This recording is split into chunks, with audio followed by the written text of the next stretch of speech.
Hey Derek, what's going on? Do you have any exercises for five string bass? Well, of course I do.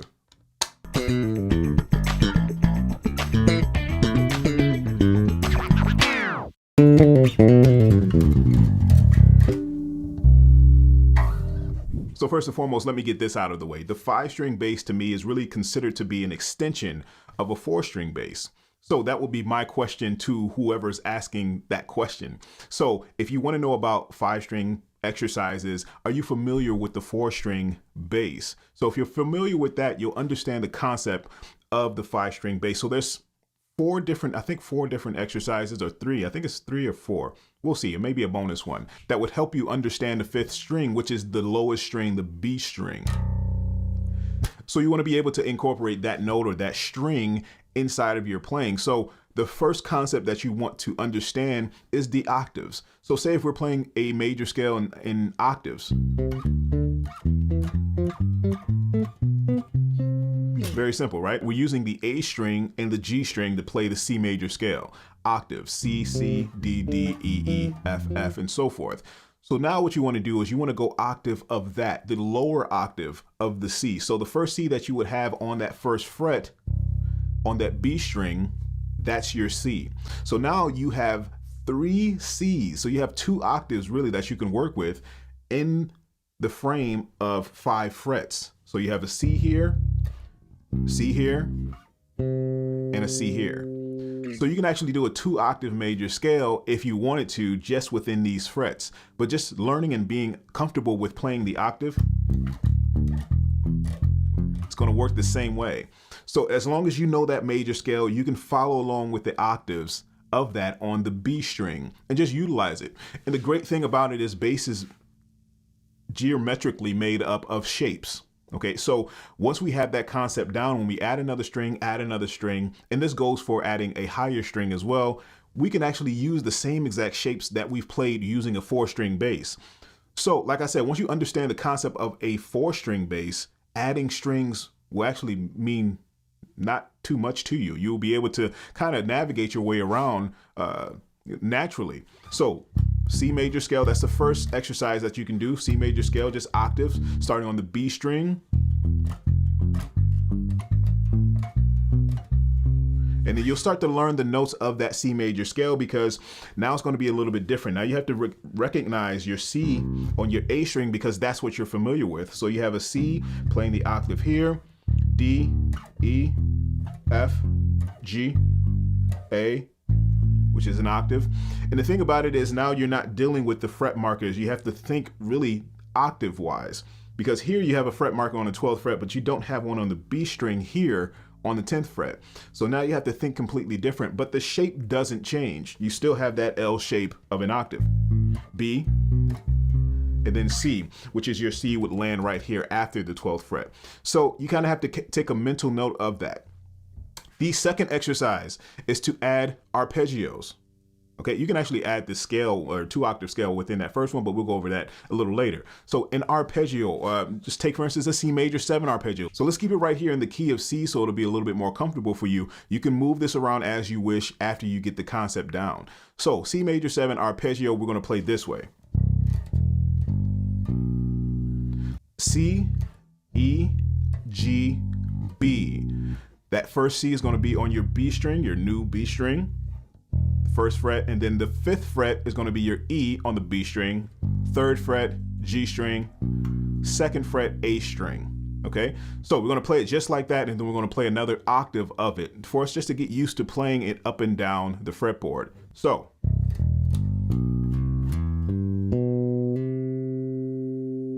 very simple.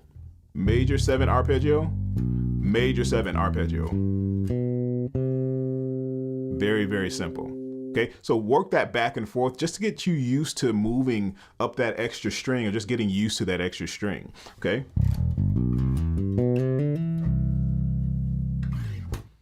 Third exercise is actually that major scale, the 2-octave major scale.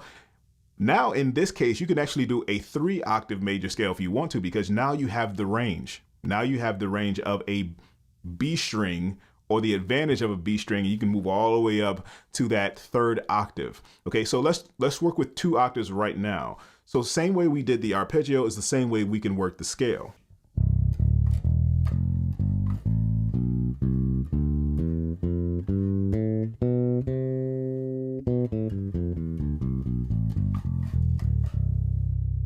And if you notice, I use two different methods or two different positions to play that 2-octave major scale. So first position using the first finger for the C major in the beginning.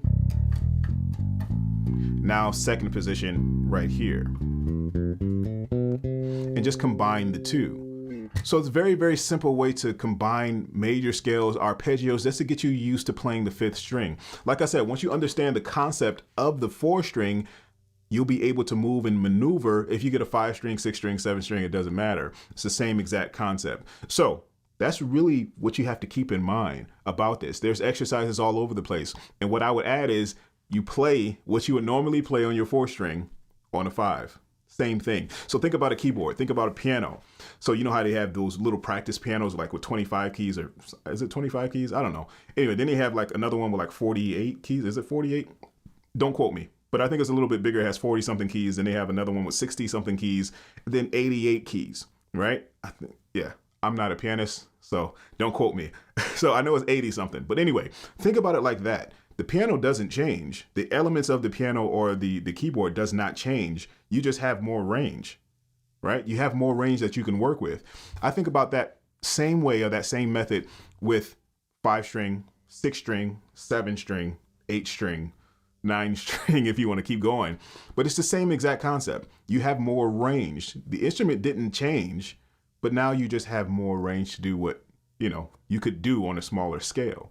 I've seen a lot of people play smaller keyboards and be able to play full songs on a 20-something key keyboard, but their voicings have to change just a little bit. Stuff, you kind of have to maneuver to what you have. But once they space out, they can space out their chords just a little bit, a little bit more. Same notes are still there, but you can use it differently. I use the same thing with the 5 string. I talked a little bit about it before as far as using chords or playing chords on the 5 string. And I'll talk about that inside of our chords course as well, inside of Bass Nation Academy. If you guys want to check that out, I'll put the link in the description for you. So you can check that out. Chords course, everything you need to know, playing chords on a 5 string, which has really opened me up completely to playing chords on a 5 string once I got my 5 string and a 6 string. So if you want to learn more about that, the link is in the description. So next, the 4th exercise that you can do to get yourself familiar with a 5 string is actually just play a groove. Play exactly what you would play on a 4 string. So in this case, I'm going to demonstrate a groove in the key of D.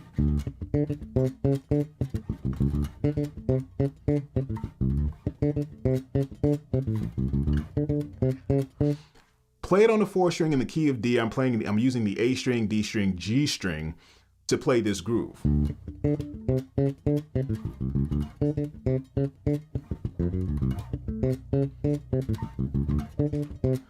Now this is something that I would normally play on a 4 string, but now let's see what it sounds an octave lower. Now that we have the advantage of having a D string, not a D string, but the advantage of having a B string, but we have the note in the key D, we can use that to our advantage. So same exact concept, same groove. Let's check it out.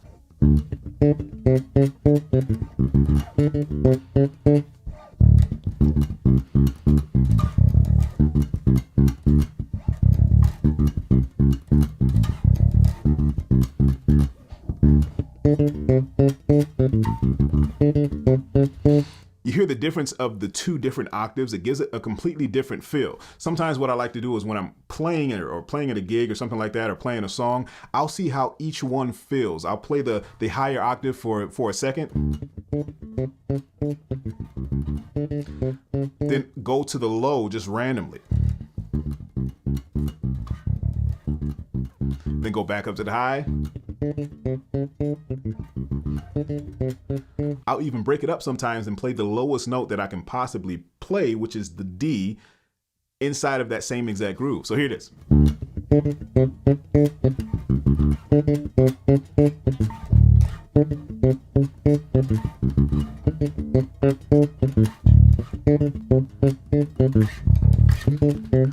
So I'll break it up that way just to get some, just to make it a little bit more entertaining, a little bit more interesting. So that's the fourth exercise that you can do when getting yourself comfortable with 5-string, and just really play. The repetitiveness is where you want to be. That's what you want to do when you're playing this 5-string, getting comfortable with it, with anything. You just want to play it more and more and more. Utilize it so you get comfortable with it.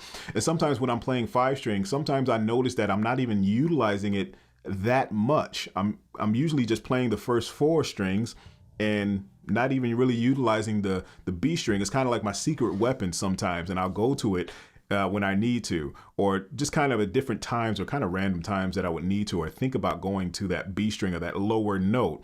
But anyway, we'll talk about that more a little bit later. If you haven't subscribed to the channel, I hope you enjoyed this lesson. If you did, go ahead and subscribe. The red subscribe button is somewhere around here, somewhere around this video, and click the notification bell icon so you get notified every single time we upload a video to this channel. Also, remember when I mentioned about playing chords earlier, we have a chords course available, many more courses as well, but a chords course available inside of the Bass Nation Academy. The link is going to be in the description. Again, also the theoretical elements that I was talking about in there, if you're unfamiliar with that, we dive deeper into that as well, and we get that covered. So check it out when you get a chance. Make sure your notes are coming out clean, clear, and precise, and I'll check you guys in the next one. Peace.